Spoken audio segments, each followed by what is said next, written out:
Kryeministri Kristian Mickoski për momentin nuk planifikon rikonstruim më të thellë të qeverisë, por fillimisht do të mbulohen vetëm 2 pozitat që u liruan nga Izet Mexhiti, i cili u zgjodh kryetari i Çajirit. Për ndryshime të tjera pritet të mësohet pas kongresit partijak të VMRO-DPMNE-s të caktuar për më 6 dhjetor.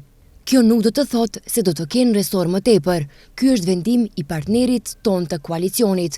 Unë kam mendim të lartë për Bekim Sali. Këtu nuk duhet të kemi asnjë dilemë, por kjo nuk do të thotë se do të ketë vend më tepër në kabinetin qeveritar. Unë jam i gatshëm për gjithkënd të bisedoj.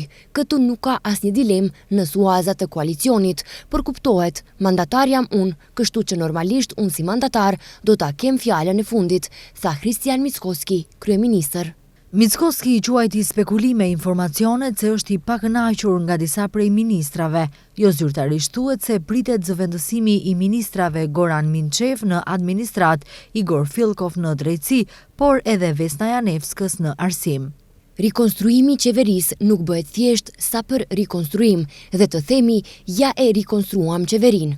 Para se të merret çfarë do hapi, duhet mirë të mendohet nëse zgjidhja e re kadrovike që do të vinte do të jetë më e mirë se ajo paraprake, tha Kristian Mickoski, kryeministër.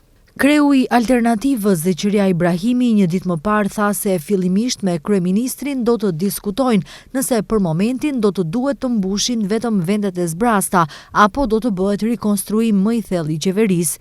Ibrahimi tha se vlen ende nuk e ka gati numrin e ministrit të ambientit jetësor, ndërsa zëvendës kryeministër i parë tani më disa muaj është vendosur të jetë deputeti Bekim Sali.